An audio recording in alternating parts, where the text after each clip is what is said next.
صدري قرآن، املأ قلبي قرآن، واسق حياتي قرآن. رحمن رحمن ساعدني يا رحمن، اشرح صدري قرآن، املأ قلبي قرآن، واسق حياتي قرآن.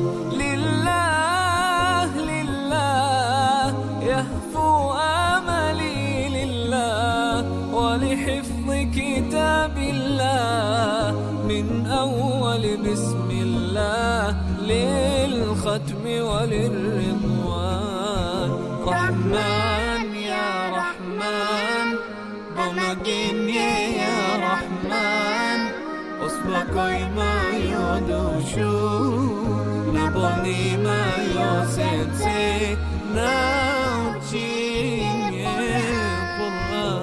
رحمن يا رحمن ساعدني يا رحمن، اشرح صدري قرآن، املأ قلبي قرآن، واسق حياتي قرآن.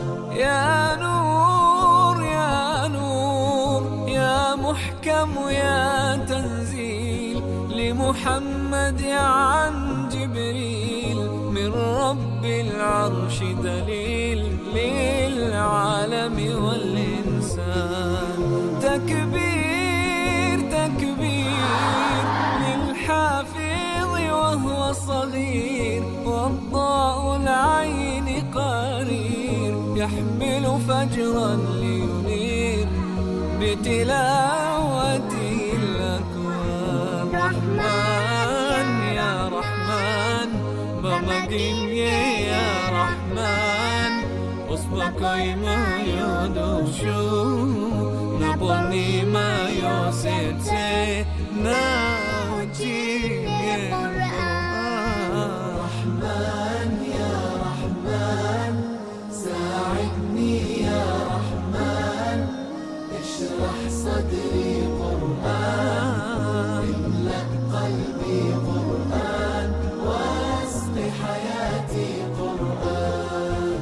الله الله اللهم اجمعنا بكتابك وانفعنا، واجعله لنا حصنا وهدنا أبدا وأمان.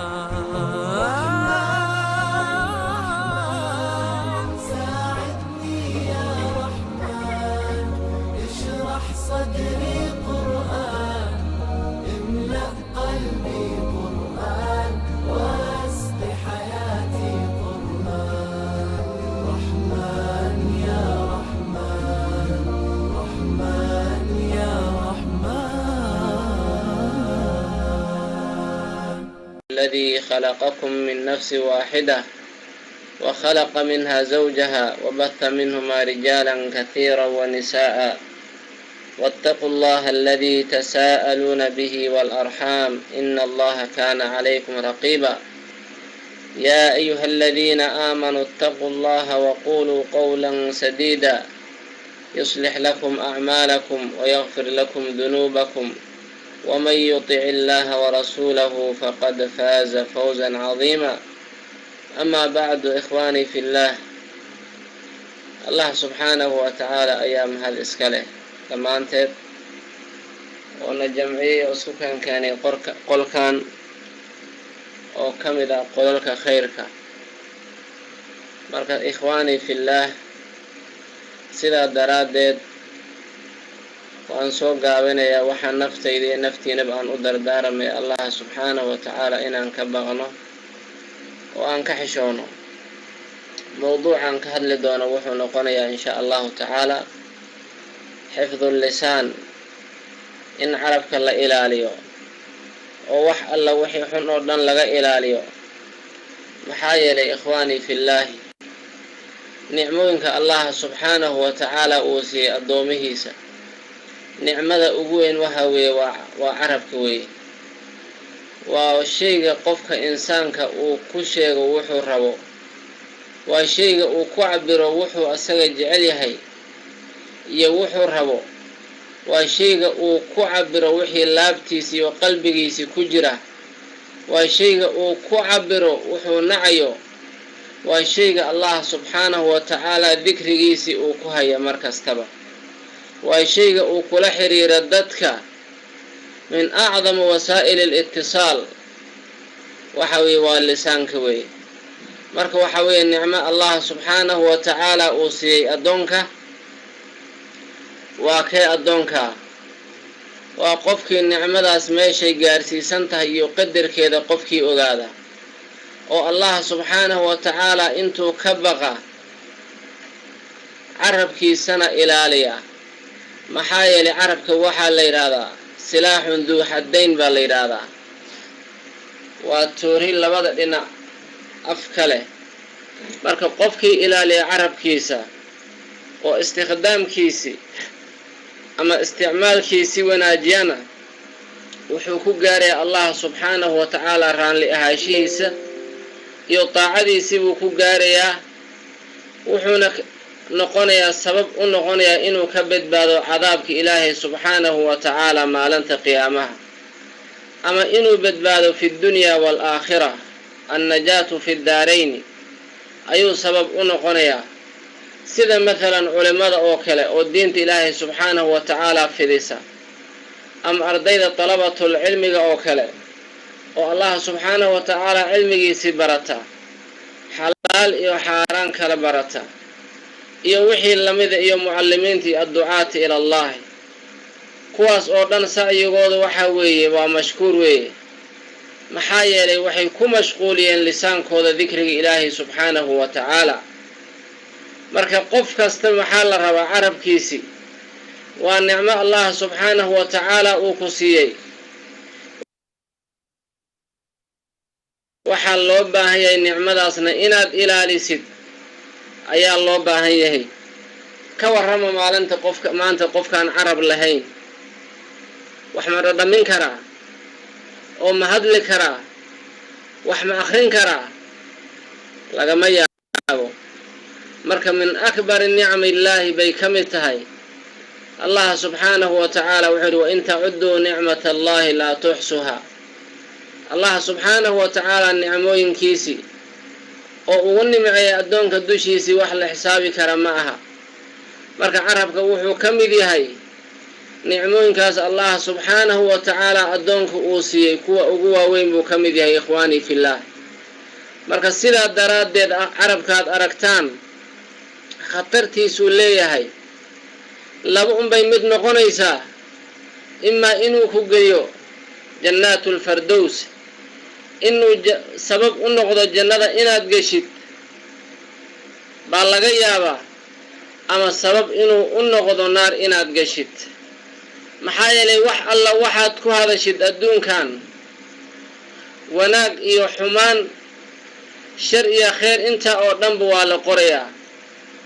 Allah subxaanahu wa ta'ala asagoo noo tilmaamay arrinkaana wuxuu yidhi id yatalaqa almutalaqiyaani can alyamiini wa can alshimaali qaciid maa yalfidu min qowlin ilaa ladayhi raqiibun catiid. sidoo kale wuxuu yidhi Allah subxaanahu wa ta'ala wa ina calaykum laxaafidiin kiraaman kaatibiina yaclamuuna maa tafcaluun. marka siduu Allah subxaanahu wa ta'ala uu inoo sheegay ikhwaani, waxaa la socota insaan kastaba laba malag ayaa la socota. wax alla wixii ku hadla oo dhan baa la qorayaa. haddaad tirahdid wax baan cunay, wax baan cabay, waan baxay, haddaan imid, waan arkay, wax alla waxaad ku hadashidba waa la qorayaa. maalinta khamiistana Allah subxaanahu wa ta'ala ayaa loo koryeelayaa.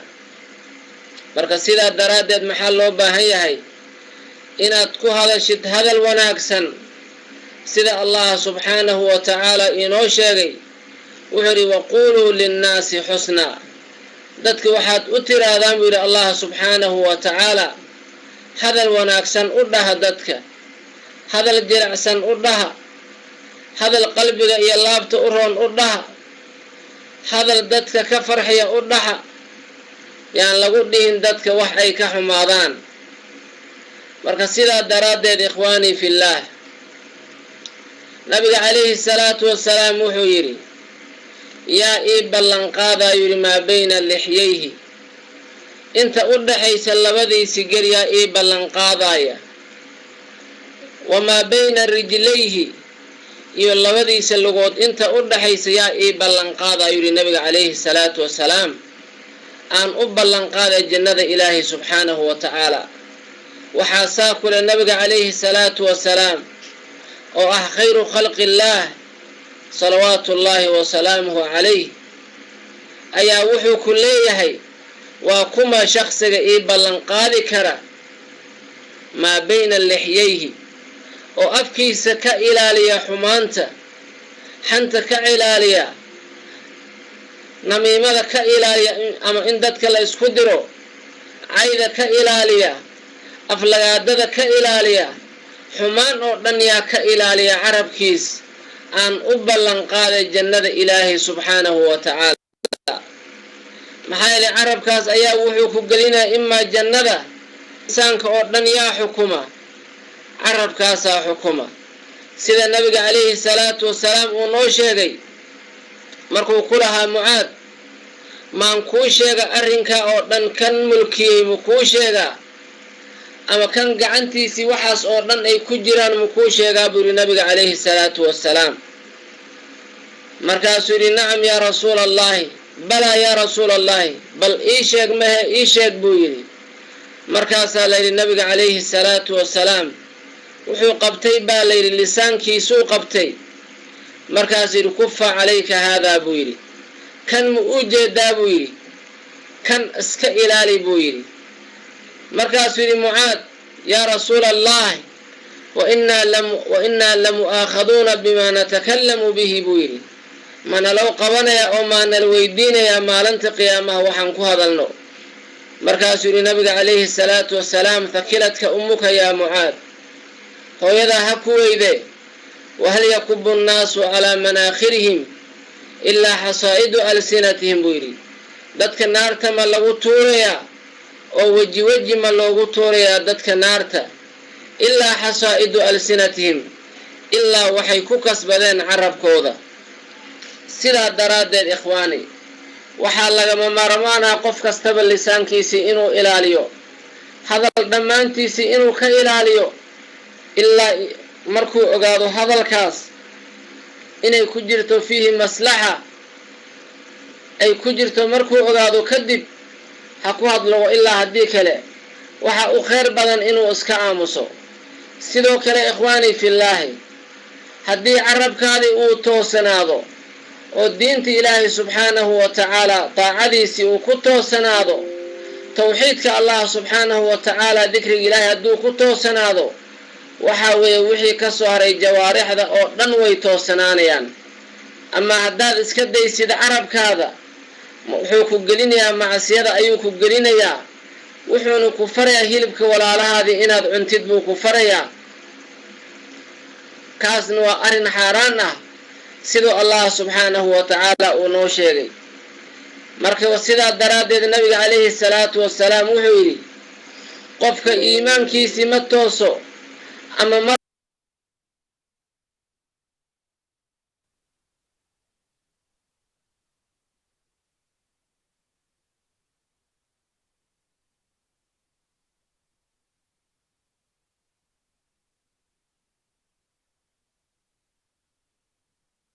muhiimsan oo uguna khatarta badan oo lagu muto ama qofka uu ku galo naarta ama uu ku galo jannada waa carabkaadii weeye haddaad iska sii daysid carabkaadii cayda iyo qadafka iyo dadka aad lacnatid ama dadka aad ku xamatid ama namiimada waxaas oo dhan haddaad ku sii daysid maanta 12 aad iska cuntid hilbaha walaalahaadii waxa weeye wuxuu ku gelinayaa naartuu ku gelinayaa maxaa yeelay ikhwaani nabiga calayhi salaatu wasalaam wuxuu noo sheegay maalinta qiyaamaha wuxuu yidhi waxaa imaanaya dad mu'miniin ah acmaal wanaagsan bay la imaanayaan buu yidhi oo aad u malaynaysid buuraha oo kale say u fara badan tahay acmaashooda.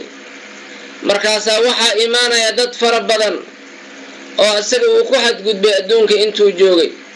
wuxuu yidhi kan wuu caayay, kan xoolihiisii buu qaatay, kan waxbuu ka sheegay, kuwan wuu isku diray, waqadafa haada washatama haada walacana haada. marka dadkii ay soo wada istaagaan ay dalbadaan buu yidhi xuquuqday lahaayeen oo allah subxaanahu wa tacaala ay weydiistaan xaqooda inuu ka qaado ninka, baa waxaa la yidhi waxaa la qaadayaa xasanaadkiisii baa la qaadayaa, dadkii la siinayaa. sida loo guraya xasanaadkiisii wuxuu soo istaagayaa baa la yidhi keligii buu soo istaagayaa. xasanaadkii uu yidhi nabiga calayhi salaatu wassalaam ka amhaali ljibaal, buuraha ayay la mid yihiin. wuxuu soo istaagayaa baa la yidhi keligiisuu soo istaagayaa. si fiican ha loo fiiriya ikhwaani, keligiisuu soo istaagayaa baa la yidhi. dadkii xaqa u baahanaa ama xuquuqdoodii u baahnaana weli way taagan yihiin, waxay leeyihiin ilaahayow xaqeeni naga sii. markaasaa waxaa la yidhi waxaa la soo qaadayaa dembigoodii baa la soo qaadayaa, dushaa laga saarayaa ilaa akhiiran naarta lagu tuuro. ikhwaanii fillaahi, camal wanaagsan oo lala yimaado keligii waxba ma taraayo. haddaan la ilaalin carabkaadii, lisaanka haddaan la ilaalin oo wixii allah subxaanahu wa tacaala kaa reebay aan laga ilaalin, waxa weye acmaashi wanaagsan waxay taraysa malaha. waxay noqonaysaa maalinta qiyaama waxaan jirin bay noqonaysaa. marka sidaa daraaddeed allah subxaanahu wa tacaala wuxuu yidhi qowlun macruufun wa maqfiratun khayrun min sadaqatin yatabacuhaa adaa. hadal wanaagsan oo qofka lagu yidhaahdo ama dhaafid la dhaafo qofka wax weydiisanayo oo socodka xun ayaa ka khayr badan buu yidhi allah subxaanahu wa tacaala sadaqa uu qofka baxsaday kadibna uu raaciyay dhib. waxaa ka wanaagsan inaadan qofka waxba aadan siinin baa ka wanaagsan, laakiin aad ku tiraadid hadal wanaagsan. sidoo kale allah subxaanahu wa tacaala ma jecla hadalka xun ikhwaanii fillaahi, iyo dulmiga allah subxaanahu wa tacaala midna ma jecla. cayda ma jecla, xanta ma jecla, namiimada ma jecla, maalaa yacniga oo dhan allah subxaanahu wa tacaala ma jecla, wuu reebay. wuxuu yidhi laa yuxibu allahu ljahra bisuu'i min alqowl. allah subxaanahu wa tacaala ma jecla kuwa la jahra oo ka sheekeeya xumaantay sameeyeen, kuwa ka sheekeeya allah subxaanahu wa tacaala ma jecla. sidaa daraaddeed ikhwaani, waxaa la yidhi maalin maalimaha ka mid ah ayaa nabiga calayhi salaatu wassalaam waxaa la socday cumar iyo abubakar. safar bay ahayd, markii khaadimna wuu la socday baa layidhi oo u khidmaynaya cumar iyo abubakar. markaasaa waxaa la yidhi intay wax karsadeen ayaa waxay yidhaahdeen orod oo rasuulka calayhi salaatu wassalaam u tag, nooga soo qaad waxaan ku iidaamano, nooga soo qaad waxaan karsanay.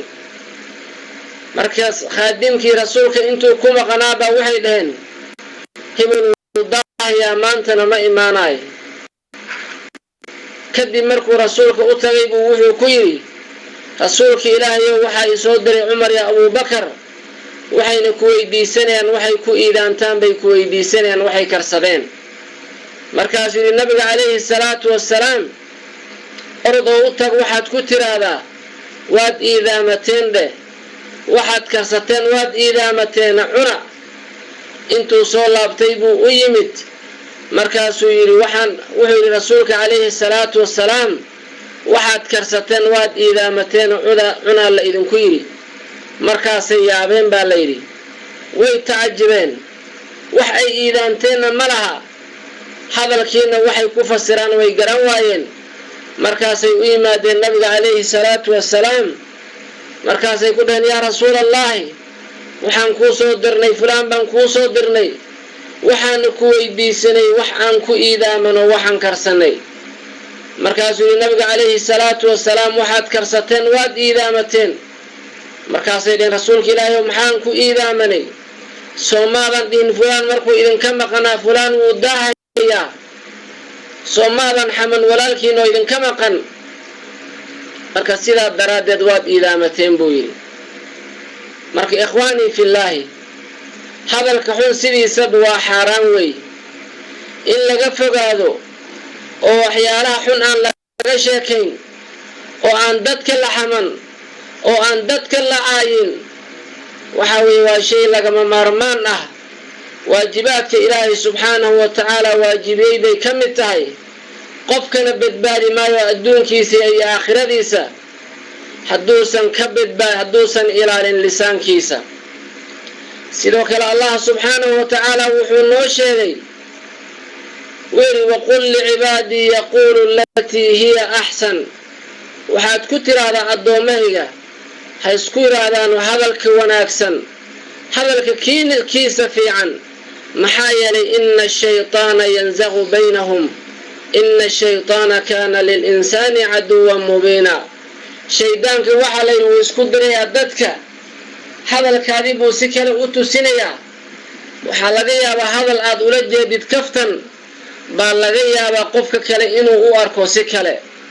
marka sidaa daraaddeed waxaa layidhi sheekh cabdiraxmaan bin naasir sacdi ayuu wuxuu ku fasiray aayadan man malaka lisaanahu jamaca jamiicu amrihi buu yidhi malaka jamiicu amrihi qofkii carabkiisa ka adkaada oo carabkiisa reeba umuurihiisii oo dhan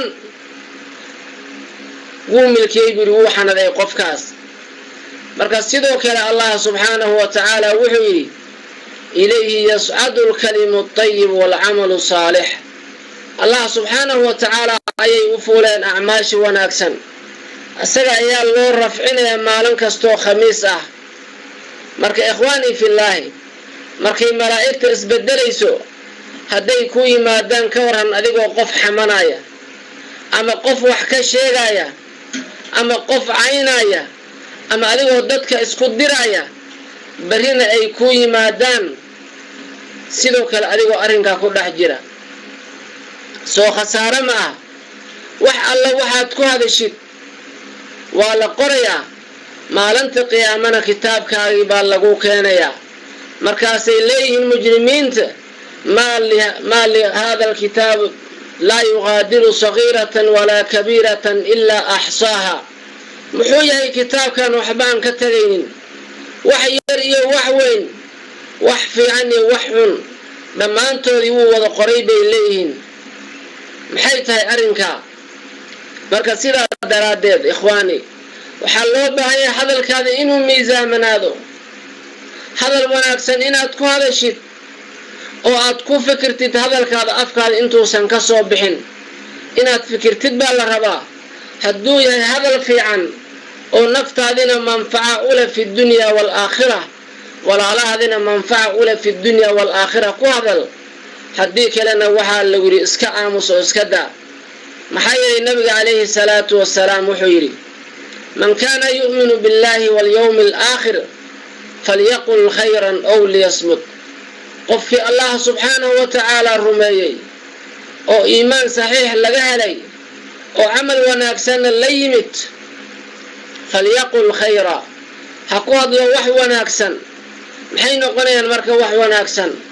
waa dikrigii ilaahay subxaanahu wa tacaala waa qiraa'atu lqur'aan waa tasbiixda wey alislaax bayna annaas alamru bilmacruuf wannahyi cani ilmunkar inaad ku mashquushid ayaa kaaga fiican inaad wax ka sheegtid walaalahaada ama aad isku dirtid.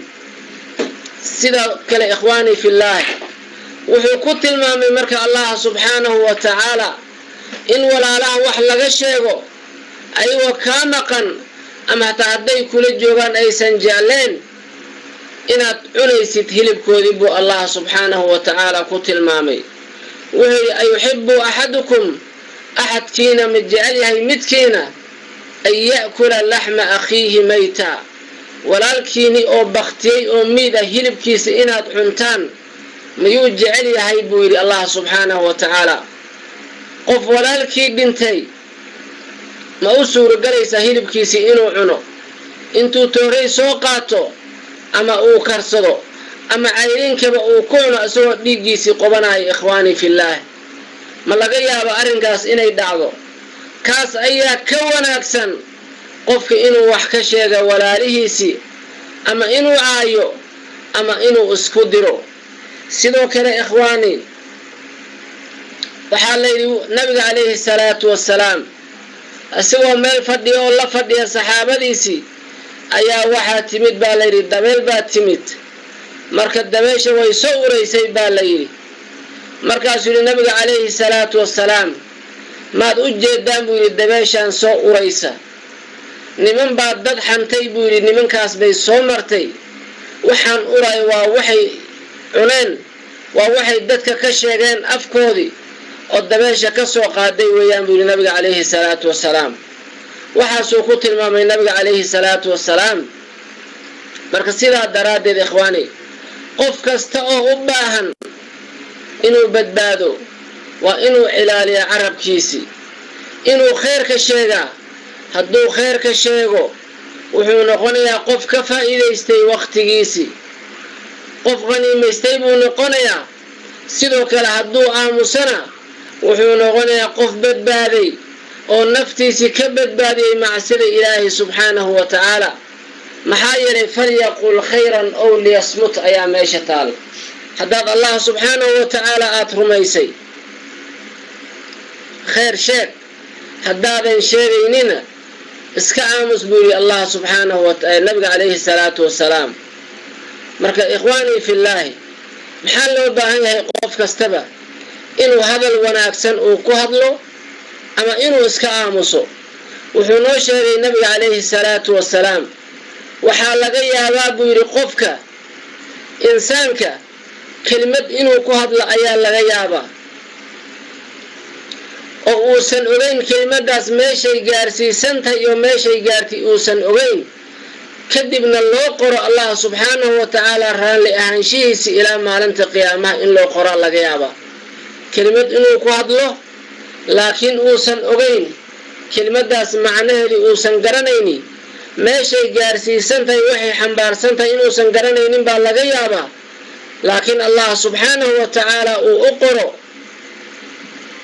raalli ahaanshihiisii oo dembigiisii inuu dhaafaa laga yaabaa oo ku raalli noqdo allah subxaanahu wa tacaala ka raalli noqdo sidoo kale waxaa laga yaabaa buu nabiga calayhi salaatu wassalaam qofka inuu ku hadlo kelimad oo allah subxaanahu wa tacaala uu u xanaaqo asagoo aan u malaynaynin qofka kelimadaas meeshay gaarsiisan tahay iyo dembigay xambaarsan tahay in loo qoro allah subxaanahu wa tacaala caradiisa marka sidaa daraaddeed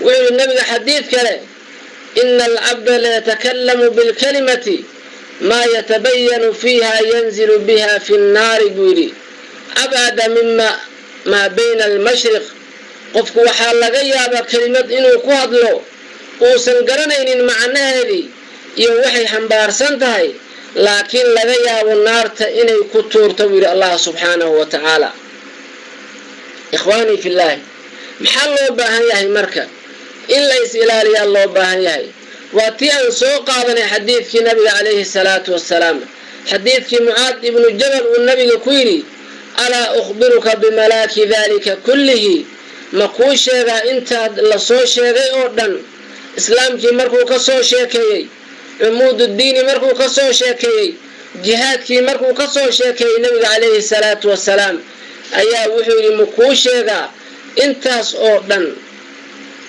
kan gacantiisii ay ku jiraan ma kuu sheegaa buu yidhi kan xanaday ma kuu sheegaa buu yidhi nabiga calayhi salaatu wassalaam markaasuu yidhi mucaad ibnu jabal balaa yaa rasuula allahi markaasaa layidhi nabiga calayhi salaatu wassalaam lisaankiisuu qabtay markaasuu yidhi kufa calayka haadaa kan iska celi ayuu yidhi kan iska celi maxaa yeelay kaas ayaa sabab u noqonaya qofta inuu naar galo ama inuu ka badbaado naartaas sidoo kale nabiga calayhi salaatu wassalaam yaa ii ballanqaadaa yidhi maa bayna lixyayhi aan u ballanqaada jannada ilaahay subxaanahu wa tacaala haddaadan marka jannada ku galin laa shaka waxaad ku galaysaa naartaad ku galaysaa carabkaada imaa jannada inaad ku gashid imaa naarta inaad ku gashid wax ka dhaxeeya ma laha.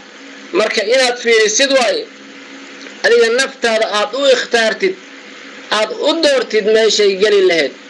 sidoo kale nabiga calayhi salaatu wasalaam wuxuu yidhi xadiidkii Sufyaan aakhirkiisi baa wuxuu yidhi waxaan yidhi yaa rasuulallaahi maxaad igaga baqaysaa buu yidhi. markaasuu yidhi nabiga calayhi salaatu wasalaam carabkiisuu qabtay wuxuu yidhi kan iska ilaali buu yidhi, lisaankaagii oo kan ah kaas iska ilaali ayuu yidhi. marka ikhwaanii fillaahi lisaanka waxaa weeye waa shayga qofka naarta geliya ama uu ka badbaadiye. maxaa yeelay nabiga calayhi salaatu wasalaam wuxuu yidhi muslimka markuu tacriifinayo uu ka sheekaynayo muxuu yidhi muslim waxaa la yidhaahdaa buu yidhi qofka ay ka badbaadeen lisaankiisi iyo gacantiisii muslimiinta ay ka badbaadeen baa la yidhaahdaa. gacantaadii hadday muslimiinta ka badbaadaan lisaankaadina ay ka badbaadaan muslimiinta ayaa waxaad noqonaysaa qof muslim ah siduu nabiga sheegay calayhi salaatu wasalaam. ikhwaanii fillaahi marka see loogu badbaadi karaa khatartaas uu leeyahay carabka? maxaa looga badbaadi karaa? sababta looga badbaadi kara maxay tahay? maxaan samaynaa saan ugu badbaadno carabkaas iyo khatartiisii? kow waxaa loo baahan yahay ikhwaanii fillaahi inaad garatid allah subxaanahu wa tacaala. macrifa taama waa inaad garataa weynayntiisa allah subxaanahu wa tacaala, waa inaad ogaataa asmaa'adiisii iyo sifaadkiisii iyo tawxiidkiisii allah subxaanahu wa tacaala inaad ogaatid iyo qadarkiisi iyo mansiladiisii waxa weeye waa lagama maarmaan. sidoo kale waxaa loo baahan yahay inaad garatid nusuusta ku soo aroortay khatarta uu leeyahay carabka iyo wixii allah subxaanahu wa tacaala u ballan qaaday mu'miniinta. maxaa yeelay allah subxaanahu wa tacaala mu'miniintiisa wuxuu u ballan qaaday jannada. sidoo kale waxaa loo baahan yahay oo lagaga badbaadi karaa carabkaasi iyo khatartiisii qofka inuu soo xasuusto qabriga iyo cadaabkiisii iyo barwaaqadiisii inuu soo xasuusto ayaa loo baahan yahay. oo aad ku fikirtid marka qabriga lagu geliyo godkaas yar lagu geliyo oo ehelkiiyo qaraabada ay kaa soo laabtaan alaabtoodina ay soo qaataan oo ruuxii lagugu soo celiyo adigoo meeshaa ku jira inaad ku fikirtid baa la rabaa. oo cid wax kuu awoodi iyo cid kuu gargaaraysa midna aysan jirin ila allaha subxaanahu wa tacaala camalkaagii wanaagsan. sidoo kale waxaa loo baahan yahay inaad garatid aayadaha ku soo arooray khatarta uu leeyahay lisaanka iyo axaadiista nabiga calayhi salaatu wasalaam oo noo cadaynaysa cadaabka qabriga. iyo mar kastaba qofka inuu xasuusto dhimashada inay soo dhowaatay uusan ku fikirin cimri dheer iyo waqti dheer uusan ku xisaabtamin ayaa lagama maarmaan ah. inta ayaa waxaa loogu badbaadi karaa carabkaas iyo khatarta uu leeyahay ikhwaani ayaa looga badbaadi karaa. sidoo kale waxaa loo baahan yahay qofkii inuu akhriyo qur'aanka axaadiista nabiga inuu akhriyo inuu ku tadabburo ayaa loo baahan yahay. intuu ku mashquuli lahaa qiila wa qaala iyo xanta intuu ku mashquuli lahaa uu ku mashquulo kitaabka ilaahay subxaanahu wa tacaala. waxaa la rabaa dabeecad inaad ka dhigatid kitaabka allah subxaanahu wa tacaala iyo sunnada nabiga. waad ogtihiin marka la weydiiyey caaisha radiallahu canha ummulmu'miniin marka loo yimid oo la weydiiyey dabeecadda nabiga calayhi salaatu wasalaam. daqiiqadiisu waa ikhwaani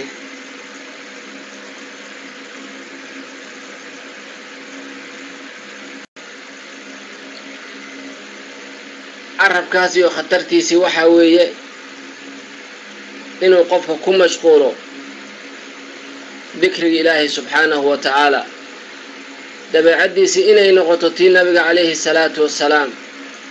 dabeecaddii marka la weydiiyey caaisha kayfa kaana khuluqu rasuulillaahi sala allahu calayhi wasalam rasuulka ilaahay dabeecadiisii ka warranoo say ahayd marka la yidhi waxay tidhi kaana khuluquhu lqur'aan qur'aanka ma akhrisaa dabeecadiisii waxay ahayd bay tidhi qur'aanka ilaahay subxaanahu wa tacaala maxaa yeelay allah subxaanahu wa tacaala ayaa wuxuu yidhi wa innaka la calaa khuluqin cadiim waxaad ku sugan tahay baa layidhi nabiga ilaahayow dabeecad aad u sarraysa ayaad ku sugan tahay marka ikhwaanii fillaahi intaa ayaa waxaa looga badbaadi karaa carabkaas intaa iyo in ka badan oo haddaan la soo koobi karin ayaa waxaa lagaga badbaadi karaa carabka iyo khatarta uu leeyahay marka haddii intaa hadda aan sheegnay aan samayno beddelkeeda maxaan helaynaa maalinta qiyaamaha ikhwaani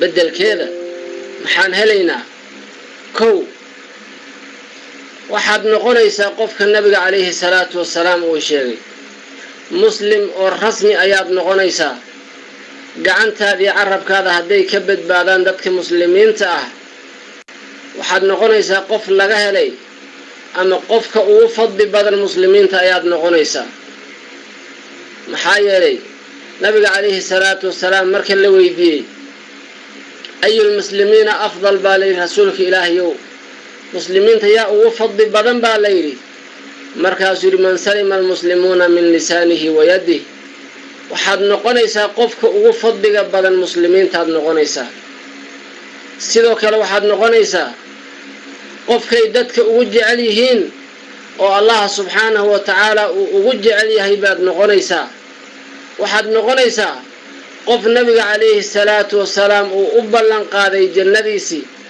haddaad dhimatid kama baqaysid aakhirana kama cabsanaysid adduunkiiyo ilmahadiyo waxaad ka tagtayna kama baqaysid alaa ina awliyaaa allahi laa khawfun calayhim walaa hum yaxzanuun ina aladiina qaaluu rabbuna allahu huma istaqaamuu tatanazzalu calayhim almalaa'ikatu anlaa takhaafuu walaa taxzanuu waabshiruu biljannati alatii kuntum tuucaduun naxnu wliyaa'ukum fi lxayaati addunyaa wa fi laakhira kuwaas ayaad noqonaysaa sidoo kale waxaad noqonaysaa qof ka fadli badan mujaahidka ayaad noqonaysaa mujaahidka qof ka fadli badan ayaad noqonaysaa maxaa yeelay nabiga calayhi salaatu wassalaam jihaadka ugu fadliga badan wuxuu yidhi oo naftiisa ka reeba xumaanta macsiyada iyo munkarka ka reeba waddada ilaahay subxaanahu wa tacaala ku toosiya oo ku hagaajiya qofkaas ayuu ku tilmaamay inuu ka fadli badan yahay jihaadka jihaadkan ugu fadli badan inuu kaa yahay buu ku tilmaamay marka sidaa daraaddeed ikhwaani ilaahay subxaanahu wa tacaala ayaan weydiisanaynaa inuu na ilaaliyo oo carabkeennana xumaanta ka ilaaliyo oo waddadiisi fiican uu leeyahay wa anna haadaa siraatii mustaqiiman fattabicuuhna ilaahay subxaanahu wa tacaala nagu toosiyo oo towbada iyo nagu dilo kuwa allah subxaanahu wa tacaala uu leeyahay yuthabbitu allahu aladiina aamanuu bilqowli athaabiti fi lxayaati addunyaa wa fi alaakhira wayudilu allahu aldaalimiina wayafcalu allahu maa yashaa kuwa allah subxaanahu wa tacaala ku sugaya carabkoodii kalimatu tawxiid kalimatu likhlaas fi ddunyaa waalaakhira markay nool yihiin kuwa ku cibaadaysta oo ku celeliya 24 saaca markay dhimanayaana aakhiru kalaamihim laa ilaaha ila allahu markaas intaas ayaan kusoo gebagabaynayaa waana cudur daaranayaa wasalaamu calaykum waraxmat ullaahi wabarakaatuh wajazaakum allahu khayr